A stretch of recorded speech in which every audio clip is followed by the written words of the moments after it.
Fala, turminha, tudo bom? Finalmente vamos começar a parte de diversidade.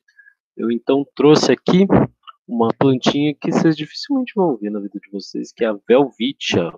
Ela é uma gimnosperma, a gente vai ver o que é gimnosperma mais tarde, para quem não viu, quem não lembra, tá? Mas ela é uma planta muito interessante, ela é do deserto, né? Ela é uma planta africana, e vocês estão vendo essas coisinhas estranhas aqui?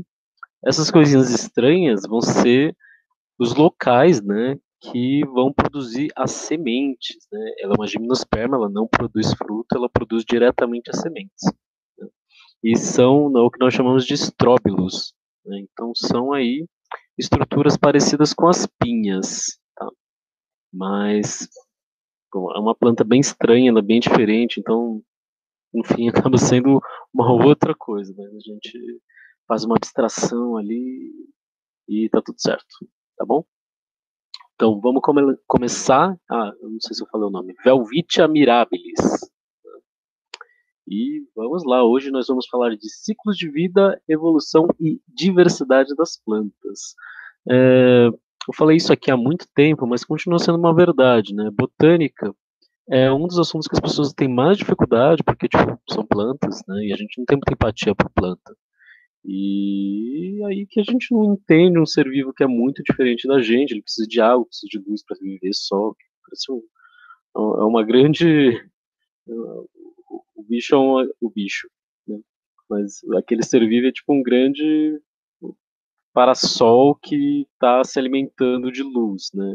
Esse aí transcendeu, né? E está aí vivendo de água e luz. Então realmente cai muito, né?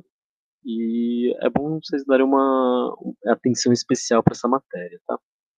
E também a parte do Cláudio cai bastante, tá? Que é microbiologia, né? Que é mitose, meiose, genética principalmente, porque são partes mais abstratas, né? E as pessoas têm mais dificuldade de entender. Então, biologia não é tudo só facinho, né? Existem dificuldades sim, mas nada que a gente não possa tentar superar com esforço, com carinho, com dedicação, tá bom?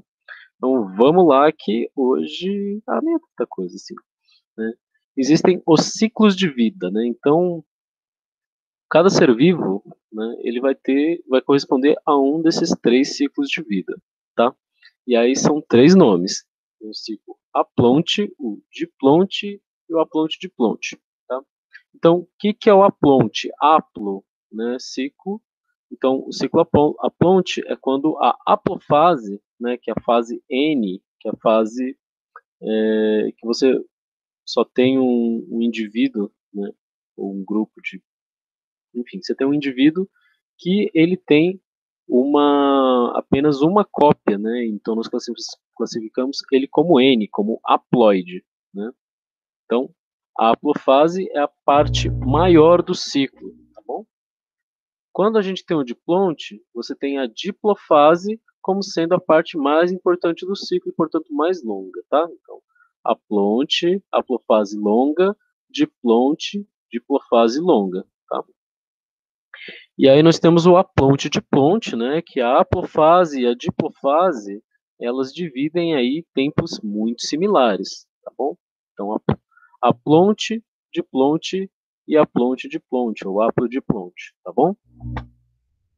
Aí vamos entrar em detalhes. Na haplofase, ó, tem um aspecto interessante aqui. Então, o indivíduo, né, o adulto, ele surge de meiose, né, e aí ele produz gametas através de mitose. E aí esses gametas vão se juntar, formar um zigoto, e o zigoto não se desenvolve, né? Logo em seguida ele sofre meiose, e a partir dessa meiose ele já libera aí quatro adultos, tá? Vocês vão aprofundar essas partes com o Cláudio, tá? Enquanto na diplofase, né, você tem aqui então o zigoto, né, ele se desenvolve no adulto. Esse adulto vai fazer os gametas através de meiose, tá? E esses então gametas vão se juntar, né? Então vai ser uma fase muito curta, que é só dos gametas, que é haploide, né? Eles vão fazer a fecundação e da fecundação vão formar um zigoto que aí se desenvolve. Então aqui o zigoto se torna um adulto, aqui o zigoto é a fase minúscula em que logo em seguida já sofre meiose, formando aí o que vão ser os adultos, tá? Já no ciclo haplodiplonte, ou aplonte-diplonte, você tem uma similaridade entre os dois ciclos, tá bom? Então, ó, gameta se junta formando zigoto, né, que é a mesma coisa que acontece aqui, tá, do ciclo diplonte, aí se desenvolve esse zigoto, né, se torna um adulto, e ele vai formar esporo, né? Então, nenhum zigoto aqui se desenvolve e forma esporos. Esporos você só vai ter aqui no nosso ciclo aplonte-diplonte, tá bom? E aí esse esporo vai se desenvolver no adulto, e aí é aqui que tem a similaridade com o ciclo aplonte, né, que é essa fase mais longa aqui, a apofase. E que você vai produzir, então, um esporo, né, e esse esporo vai se tornar um adulto e vai produzir os gametas através de mitose, tá? E aí fecha o ciclo.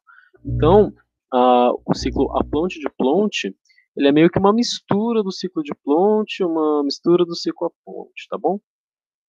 Então vamos lá trazer uns exemplos aqui só para vocês ficarem mais a par, conseguirem apalpar melhor, tá? Então, o ciclo diplonte é o nosso ciclo.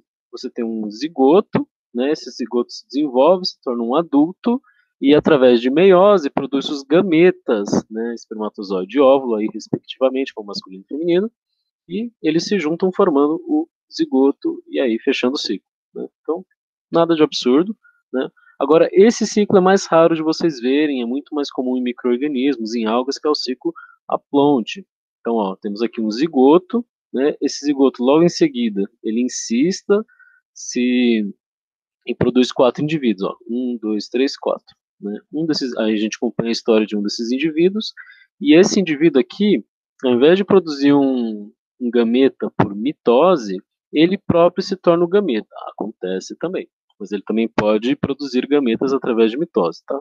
E aí ele se junta com outro gameta, juntou fecundação e produziu aqui o zigoto, que é a fase mais curta do ciclo, e aí repete e forma, tá bom? Então, aqui só para a gente comparar, tá? Então, o ciclo aplonte, a fase dominante é a fase haploide, a fase N, né?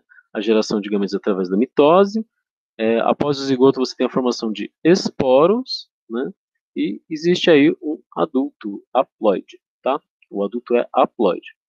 No aplonte-diplonte, não existe uma fase dominante, as duas dividem, tá? Mas aí varia, tem alguns grupos que a fase dominante é mais haploide, a fase dominante mais diploide, mas você tem essa alteração de fase em que você tem dois adultos, tá? Então essa é a questão mais importante. Você tem um adulto haploide, você tem um adulto diploide, tá? E aí a formação dos gametas é por mitose, assim como no ciclo aplonte, né? E após a formação do zigoto, você tem aí um adulto, tá? E aí você tem um certo número de adultos. Então, um adulto haploide e um adulto diploide. Quando a gente olha o diplonte, então o ciclo, a fase dominante é 2N, né, a geração de gametas é diferente da aplonte e do diplonte, que é por meiose, né, só que o diplonte, até depois da formação do zigoto, ele produz um adulto, assim como o diplonte, tá? Só que aí ele só tem um adulto no seu ciclo, tá? Enquanto o aplonte e o diplonte, eles têm dois. E aí vamos falar de planta, que é melhor que TechPix. Primeiro de tudo, a gente tem que falar um pouco das características das células vegetais, tá? Então, uma delas, né, e a principal, é o cloroplasto. Então, o cloroplasto é uma organela que faz aí a fotossíntese. Então, a fotossíntese ocorre nessa organela, não é na célula toda, tá? E a origem desse cloroplasto é de endossimbiose primária. Então, lá no passado, quando nós tivemos os primeiros eucariontes, né, aqueles que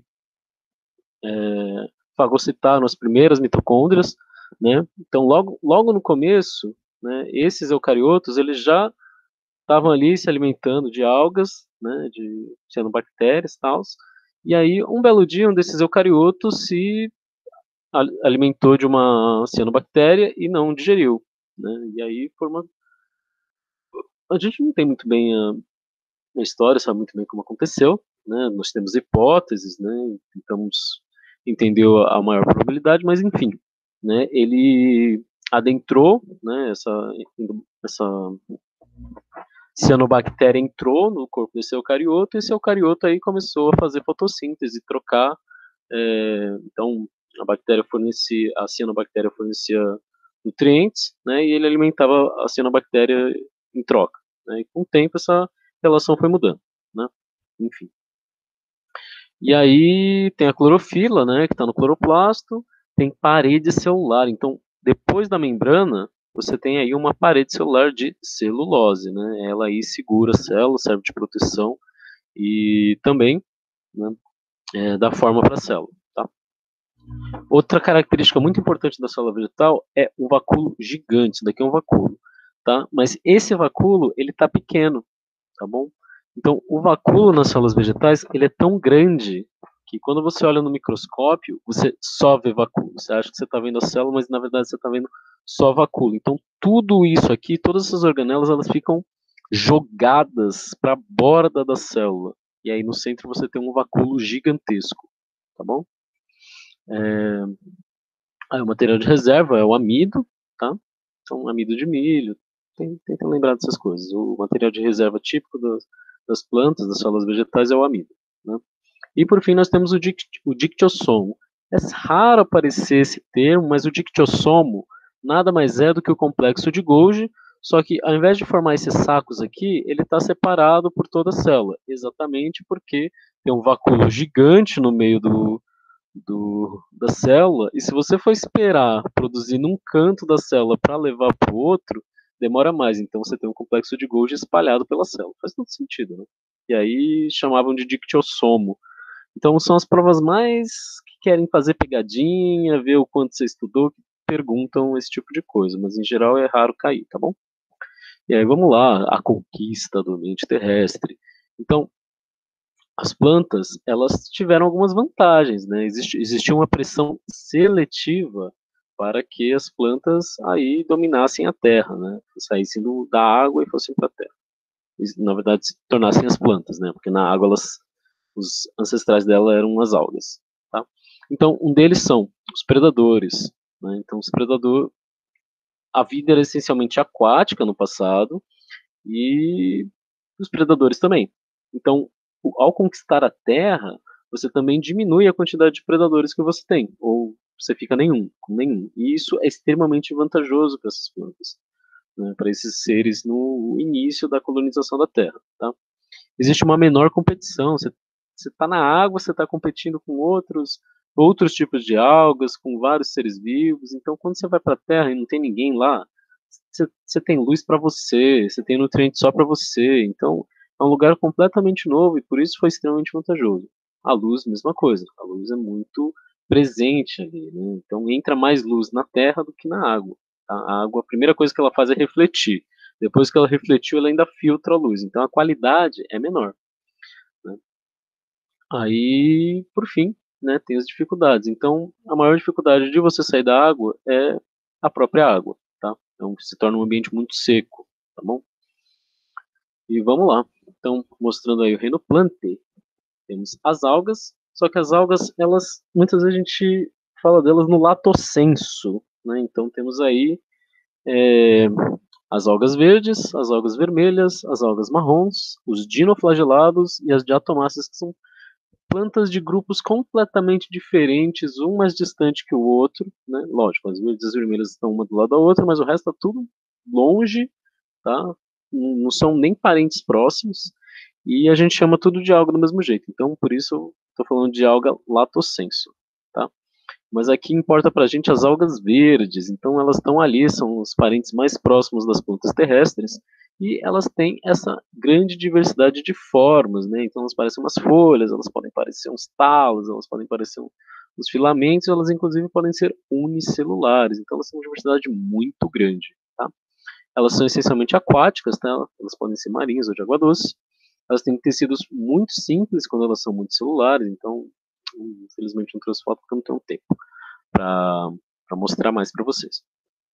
Mas elas formam tecidos muito simples, tipo, cada célula é igual a outra e elas não formam nenhuma especialização, a ponto de que se você cortar uma célula, tipo, na verdade não uma célula, mas um pedaço do tecido, ele pode formar um indivíduo completamente novo a partir daquelas células ali. Então, meio que o indivíduo é mais uma colônia do que um indivíduo, entendeu?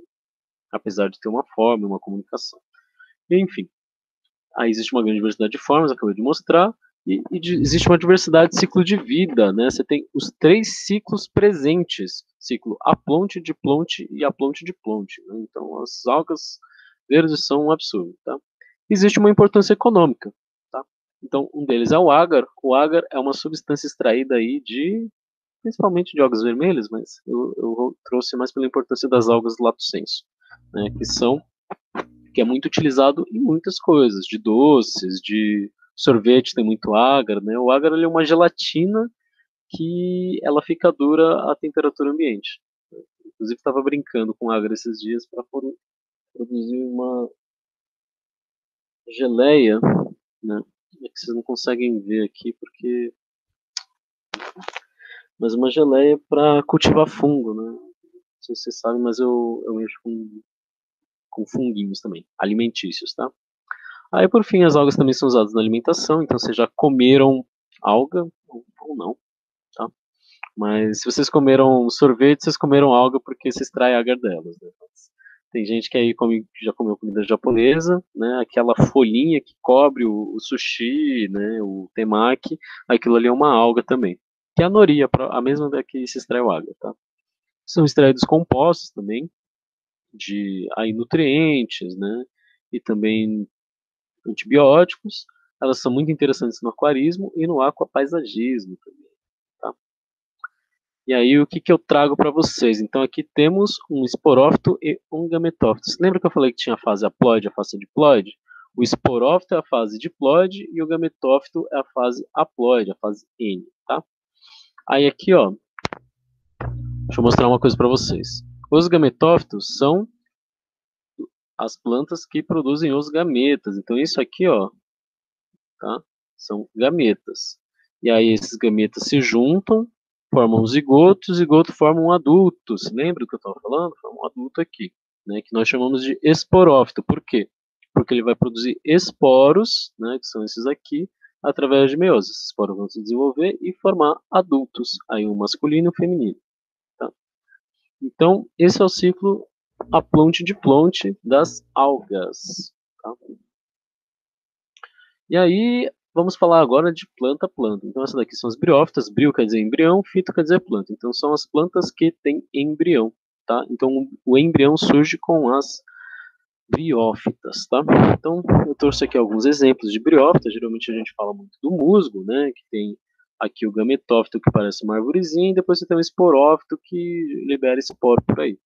Mas existem outros tipos que são, na verdade, muito mais parecidos com as algas do que o musgo, né? Então temos aqui os antóceros, aí tem essa parte de baixo aqui que é o gametófito e em cima tem o esporófito, né? Aqui é a mesma coisa. Lá embaixo você tem um gametófito e em cima você tem um esporófito formando um guarda-chuvinho. Então existe uma diversidade muito grande aí de briófitas que a gente não costuma comentar em sala de aula, tá? Então vamos lá, elas têm embrião. O gametófito é a parte dominante. Então, lá nas algas, você tem uma divisão certinha. Então, gametófito e esporófito são ambos com a mesma dominância no ciclo. Agora, aqui, o gametófito se torna dominante, né? É a parte mais longa do ciclo, né? E aí, uma coisa interessante é que o gametófito e o esporófito nas algas, eles são independentes, né? Então, você tem um gametófito aqui e o esporófito aqui. Quando a gente vai para os musgos, ó, você tem um gametófito aqui e o esporófito ele é dependente do gametófito para se nutrir e se desenvolver. Então, isso é uma coisa muito característica do início da, enfim, das plantas, né? Eles ainda são muito dependentes de água para reprodução, né, e dependem de ambiente úmido para sobreviver. E aí eles são chamados meio que de anfíbios vegetais. Tá? É, tem vestibular que fala, ah, não, os musgos são os anfíbios vegetais. Aí tem vestibular que fala, não, são as samambaias, são as pteridófitas. Argumentem, enfim, tá? Então, se vocês tiverem as duas opções, vocês dêem uma olhada, vejam a questão está abordando e cai para cima, tá bom? Elas são plantas sem sistema vascular. Existe um termo para isso, se chama avasculares. A é de negação, né? Então são as avasculares, são as sem sistema vascular. E por elas não terem um sistema vascular, elas são pequenas. Quando a gente fala de sistema vascular, em animais, sistema vascular, por exemplo, é o sistema sanguíneo. É aquele que transfere os nutrientes, né? No caso das plantas, vai ser tanto os nutrientes açúcares, né, que são produzidos nas folhas, né, como também a água, né? Então, os musgos, né, as briófitas, elas são pequenininhas porque elas não conseguem com, cobrir toda essa distância, né? E aí a difusão ela é de célula em célula, né? Isso limita o tamanho delas, tá? Você não tem órgãos verdadeiros, então nós falamos de filídeos, folídeos, né? Rizóides, que são aí estruturas que lembram das plantas, mas não são estruturas de verdade, porque falta exatamente o sistema vascular, tá? E chega a ponto de das células desempenharem quase praticamente a mesma função, tá? Aí nós temos a cutícula, que é uma cera que está em cima da folha, né, da planta, que impede que ela perca muita água, né? Então é uma estratégia para conseguir aí lidar com o ambiente terrestre, que é um ambiente muito mais seco, tá? E por fim temos os esporos que saem aqui, ó. Os esporos saem daqui, ó, que é o esporófito. Então, esporo sai do esporófito. Aí vamos lá olhar o ciclo. Então temos os esporos que eu já estava falando e vamos acompanhar. Ele germina, ó, desenvolve, desenvolve, desenvolve, forma gametófito. Então o esporo se transforma, se desenvolve num gametófito, porque o esporo ele é N, ele é haploide, tá? E o gametófito também é haploide. Aí segue aqui, né? Tem o masculino e o feminino, tá? Aí caiu uma gotinha d'água, ou masculino, ou tem muita umidade, o masculino fica com água aqui, você tem um anterozoide, que é o espermatozoide das plantas, né, que ele nada. Então, por isso que elas são tão dependentes de água, tá? Por causa que para a reprodução sexuada é necessário água para esse anterozoide chegar no gametófito feminino. Esse é o gametófito feminino aqui, que era esse aqui. Aí chegou o anterozoide, ele vai fecundar que o arquegônio, que é a parte aí reprodutiva, né? E vai desenvolver então, né, um esporófito aqui no topo, tá? E esse esporófito é dependente do gametófito, tá? Então, essa aqui é o ciclo das briófitas. Em seguida, nós temos as pteridófitas. Nas pteridófitas, está falando, ó, o gametófito é a fase dominante, o gametófito é a fase dominante. Nas samambaias ocorre o contrário, o gametófito se torna a parte menos dominante do ciclo, né? Então, o esporófito agora se torna dominante, se torna a fase mais longa do ciclo, tá? Só que o esporófito ainda depende do gametófito. Então aqui, ó, o esporófito, ele depende do gametófito para sobreviver, né? Aqui com as samambaias vai ser a mesma coisa. O esporófito, que é a parte agora que dura mais tempo no ciclo, continua dependente do gametófito, só que ele não depende mais tanto, ele não depende totalmente. Agora ele depende só no comecinho, só na fase inicial da vida dele, né? Depois ele descarta o gametófito. Aí aqui começam o sistema vascular. Então, ó, aqui surge os vasos condutores de seiva. Então, todas essas plantas aqui, elas têm esses vasos condutores porque surgiu no ancestral de todas elas, tá? E é por isso que são plantas que conseguem um tamanho muito maior do que o das briófitas, porque existe aí essa condução de nutrientes, tá?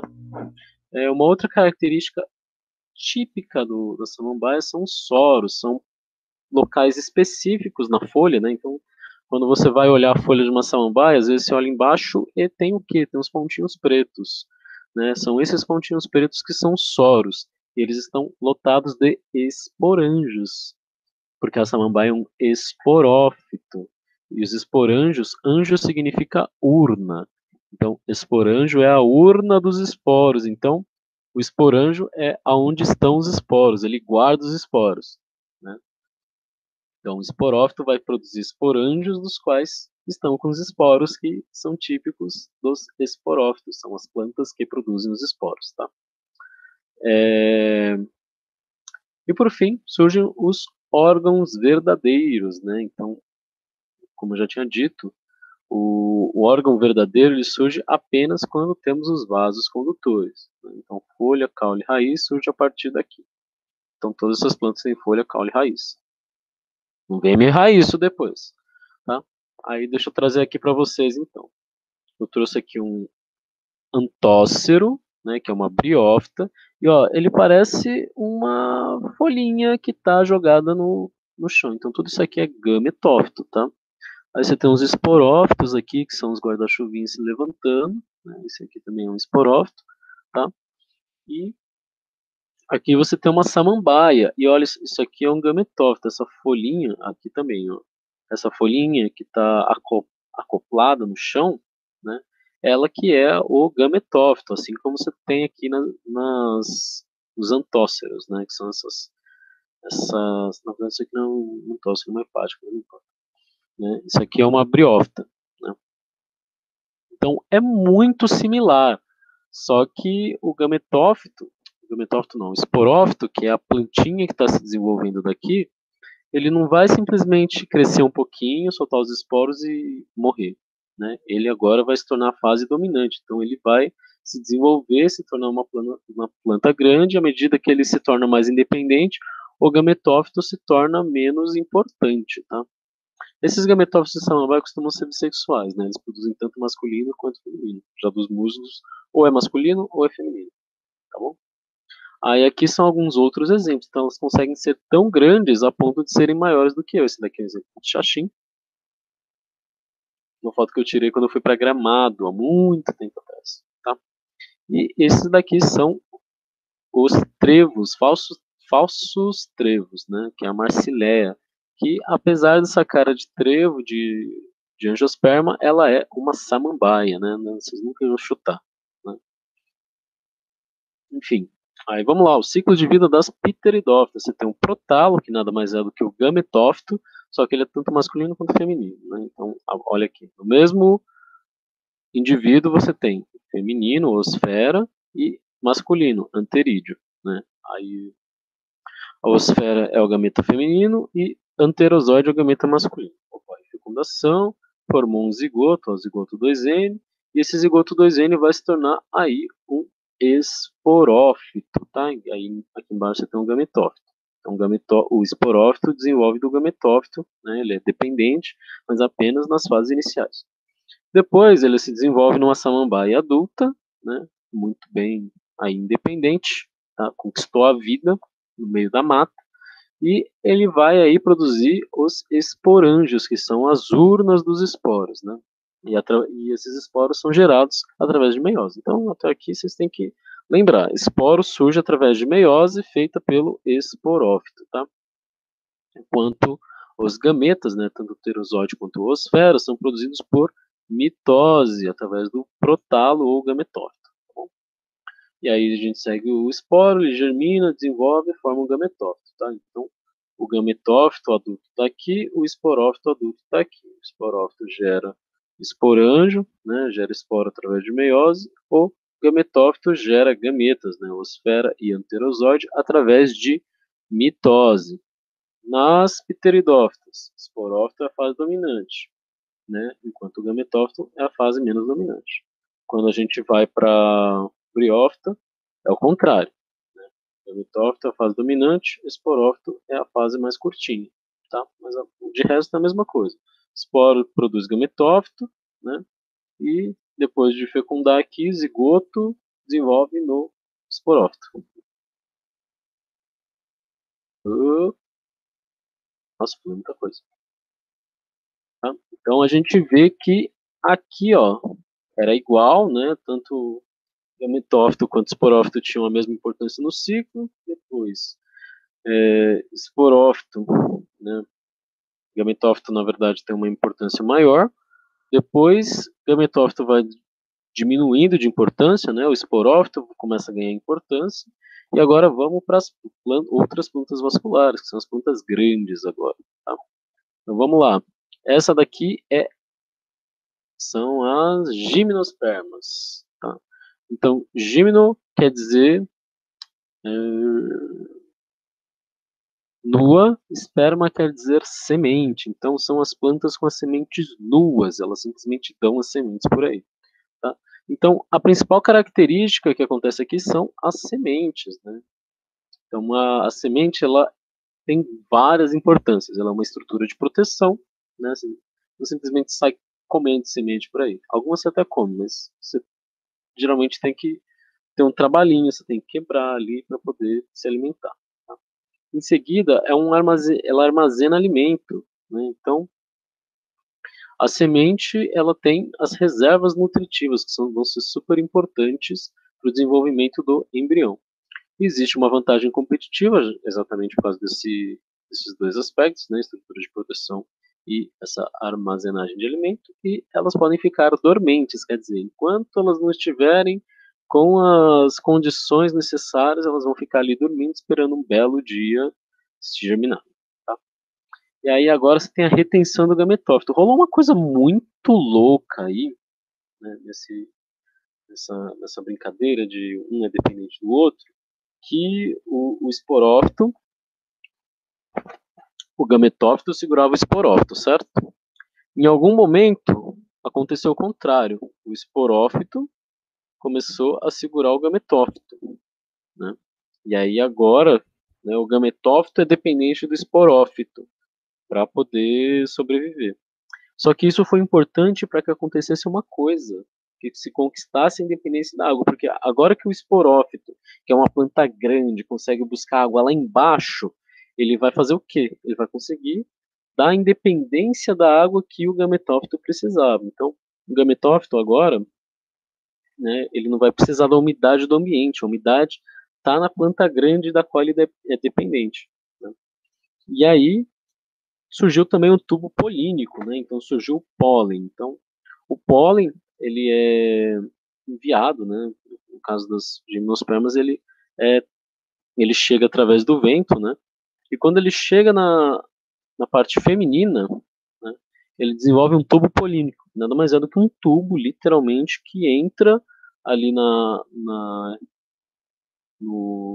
na região feminina e libera o gameta. Né? Então não precisa mais nadar. Ele simplesmente faz um tubinho e tem a umidade necessária ali, né? A planta consegue ceder essa umidade e tuc, consegue fazer a fecundação ali e gerar agora a semente. Então agora a gente não está falando mais do. Dentro da semente tem um esporófito, mas é um processo um pouquinho mais complexo que eu vou explicar para vocês em reprodução especificamente, porque agora estamos falando só de diversidade e evolução. Tá? Em seguida, a gente tem o câmbio vascular. O câmbio vascular também surge aqui, apesar de não estar mencionado. E o câmbio vascular ele é importante para o crescimento secundário, que é o crescimento em espessura. Então, o crescimento primário é o crescimento em comprimento, né? Então, a planta vai ficando alta, aquilo é crescimento primário.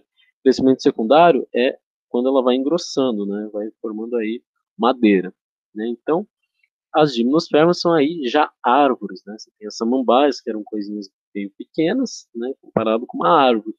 Né? E aí eu trouxe aqui o exemplo do pinhão, que é uma gimnosperma brasileira. Existem só três a quatro espécies de gimnospermas brasileiras.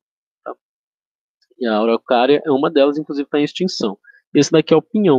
Então repara que é tudo semente, tá? Então não tem fruto aqui, né? Você vai destacando isso aqui, é tudo semente, tá bom?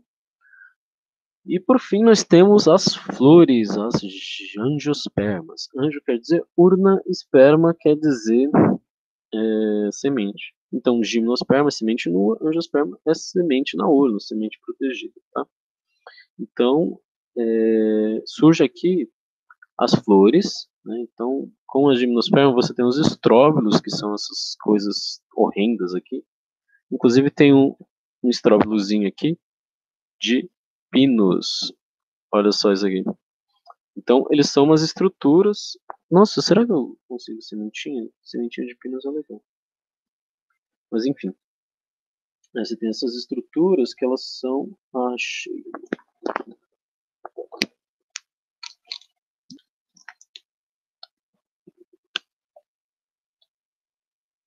Eu não achei grande, mas. Só para vocês terem uma ideia, eu acho que vocês nunca viram sementes de pinos de perto, né? Então ela parece uma asinha, como se fosse uma asinha de inseto. Aí na ponta você tem a semente e ela simplesmente cai e vai para longe. Isso depende da altura do do pinheiro, né? Enfim. E aí eu tenho aqui, eu deveria ter, porque eu estava pensando nisso, eu não sabia se eu ia usar nessa aula, ter tempo, que é um estróbilo pequeno de araucária. Então, esse daqui é um estróbilozinho. Então, aquele ali é um estróbilo maduro, né? Na verdade eu só tenho um meio estróbilo, mas só para vocês terem uma dimensão. É bem parecido com a pinha, né? Só que ele é maior e mais redondo. Tá? Então, em geral, né, as gimnospermas elas têm esse tipo de cara. Tá? A gente não chega a chamar isso de fruto, não. Porque não é um fruto. Mas, enfim, divaguei um pouco, como eu sempre faço, né? E com as angiospermas surge então a flor, tá? Então, o estróbilo é como se fosse a flor das angiospermas, é através disso aqui que ocorre a reprodução. Só que a flor é muito diferente disso aqui. Existem algumas similaridades, mas a gente não vai discutir isso hoje. Mas as flores têm pétalas, né? Elas têm estames, elas têm ovário, tudo na mesma estrutura. Agora, isso aqui é um estróbilo feminino. Eu não consegui achar um estróbilo masculino esses dias, infelizmente, mas as gimnospermas geralmente elas são de sexos separadas, ou elas são masculinas ou femininas. Tá? Já as flores são sempre bissexuais, você tem tanto a parte masculina e feminina, uma do lado do outro, e ocorre a reprodução ali, tá bom? E ela tem essas pétalas que são chamativas, exatamente porque as flores, elas aí fazem uma relação simbiótica com os polinizadores para fazer aumentar a sua variabilidade genética, tá? E aí, depois da flor ser fecundada, né, lá dentro você tem um ovário, e o ovário vai formar uma coisa chamada fruto. Esse fruto pode ser seco, né? Geralmente a gente pensa, fruto é uma coisa suculenta, gostosa. E não é bem assim, na verdade, grande parte dos frutos eles são secos, né? Mas eles são super importantes para a dispersão de sementes e também para a proteção de sementes. Alguns frutos eles simplesmente protegem, tá? Então, só para trazer então aí uma carinha, né? Olha a diferença. O angiosperma é uma coisa linda que chama atenção. Algumas são meio horrendas, né? Essa daqui é uma planta parasita, mas em geral elas são muito bonitas, muito interessantes, elas saltam aos olhos em sua diversidade. Eu adoro esse gengibre bonito aqui. Enfim, então vamos lá, ó. Mudou um pouquinho a cara, né? Então você tem aqui, vamos lá achar, ó, esporófito 2N, ele vai gerar uma flor. Nessa flor, você tem o masculino, que são as anteras, e o feminino, que é aí o óvulo, tá? O óvulo não é bem o feminino, mas enfim, a estrutura aí que vai produzir o gametófito, tá? Então, o gametófito virou agora o saco embrionário, essa coisinha minúscula aqui, são algumas células só. Então, lá atrás a gente tinha um gametófito grande, né? Ainda, agora aqui, ó, ele diminuiu ainda mais de tamanho. Então, o gametófito é uma fase tão minúscula do ciclo que a gente nem vê. A gente acha que planta é igual a gente. Elas são aí do ciclo de Plonte, né? Mas na verdade o ciclo continua sendo a Plonte de Plonte. Não esqueçam disso, tá? Então aqui nas anteras, aqui ó, rolou uma meiose. Se lembra? Meiose, meiose, meiose, né? Através dessa meiose formam-se aí os grãos de pólen, e os grãos de pólen, quando formam aí o tubo polínico, eles se transformam em gametófitos, né? Então, o gametófito ainda está aqui, a fase haploide, ó, meiose e gametófito. Aí, aqui dentro, né, são as células espermáticas, ou seja, são as células reprodutivas, né? São os gametas que estão dentro do pólen, né? E aí aqui, ó, esse daqui é o pólen, o seu tubo polínico que eu tinha falado, ele simplesmente faz literalmente um tubo e leva essas células espermáticas, né, esses gametas, até a osfera aqui, que é o gameta feminino, que está aqui na ponta, né? Então ocorre a fecundação, você não precisa mais de água para o gameta ir nadando, porque tem esse tubo polínico, tá bom? Então, aqui forma o zigoto, né? E temos aqui então o embrião, tá? Então do zigoto se desenvolve o embrião, que é essa mini plantinha em verde aqui, né? E aqui em volta nós temos o endosperma. O endosperma, no caso das angiospermas, ele é triploide, tá? Então tá escrito aqui, ó, 3N, tá? ele era 2N, ó, tem dois núcleos aqui, né, e chegou um terceiro núcleo. Então, um núcleo é esse, que vem para cá, e o outro núcleo fecunda a oosfera, fazendo ela virar 2N de novo, tá? E aí, então, o endosperma é 3N, ele é triploide, tá? Então, isso pode aparecer aí em algum momento, e é importante vocês lembrarem dessa informação, tá? E aí, eles estão aí dentro da semente, tá? Então, esse aqui é o tegumento, que é uma parte exterior da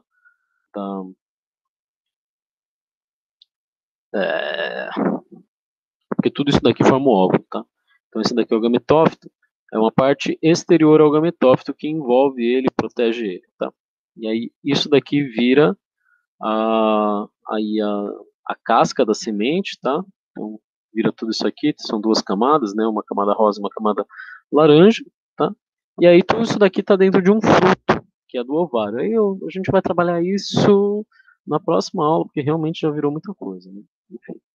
E aí vamos lá, né? Então esse embrião se desenvolve aí no esporófito 2N, adulto, e aí fecha o ciclo. Então temos aqui, ó, os gametófitos, eles estão dentro da flor, né? Então o masculino está nas anteras e o feminino está aqui dentro do ovário, né? Ele é o óvulo. Ele não é o óvulo, mas ele está dentro do óvulo, tá?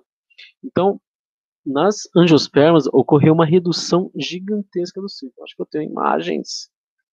Deixa eu só falar da diversidade de frutos. Então, temos aqui os frutos que a gente está acostumado, são as coisinhas gostosas, beleza? Né? Mas existem frutos secos, né? Inclusive o amendoim é um. Isso aqui é uma semente, gente. Amendoim é semente. E isso que está em volta dele é um fruto, tá? E temos aqui, ó, por exemplo, cápsula, o urucum é um fruto seco. Temos outros exemplos de fruto seco aqui, esse pixídeo, né, que é um cachimbinho típico dos jequitibás, né, ele é um fruto seco também. E aí dentro desse buraquinho tem um monte de semente, tá? Então, a gente não está muito acostumado com isso, mas assim funciona. Então, ó, o que a gente tem que perceber na evolução das angiospermas? Foi tentando se reduzir a dependência de água, né, e também conseguir mais água. Então, as briófitas, né, elas tinham mais dependência da água do ambiente, né? Aí as pteridófitas já conseguiram se transformar em plantas maiores, elas conseguiram água agora por serem maiores, também conseguiram raízes mais profundas, conseguiram mais água, então já é uma maior independência aí das condições ambientais.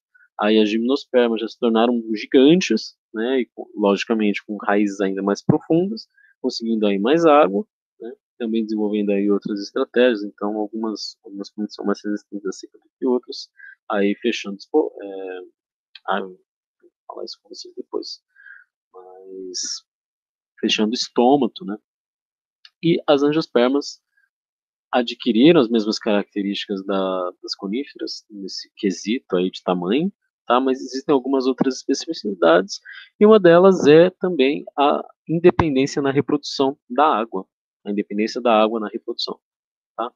Então, é assim que se formou, então, ó, o esporófito aí se tornou a parte mais representativa do ciclo, né? E o gametófito se tornou cada vez mais uma parte minúscula a ponto de hoje a gente olhar para a planta e fica meio que, cadê o gametófito? Né? Então o gametófito ele virou uma célula só, que só aparece quando dá flor, na época reprodutiva, né? Que antes era o contrário, né? Então você tinha as briófitas, você só vê gametófito de musgo, e aí você fica, cadê o esporófito? Cadê o esporófito? É o tipo de coisa que botânico passa. Aí, cadê o esporófito? Aí um belo dia, olha só o esporófito. Apareceu o esporófito aqui. Eu fiquei esperando um ano, tá? E já com os pteridófitas já é o contrário, né? Então sempre tem pteridófita, né? Sempre tem um adulto lá produzindo esporo. Um belo dia você acha, na verdade você fica demorando para achar o gametófito, né? Aí quando você acha o gametófito você fica feliz. E aí quando vai para conífera, angiosperma, você não acha mais o gametófito, porque ele virou uma coisinha minúscula, tá bom?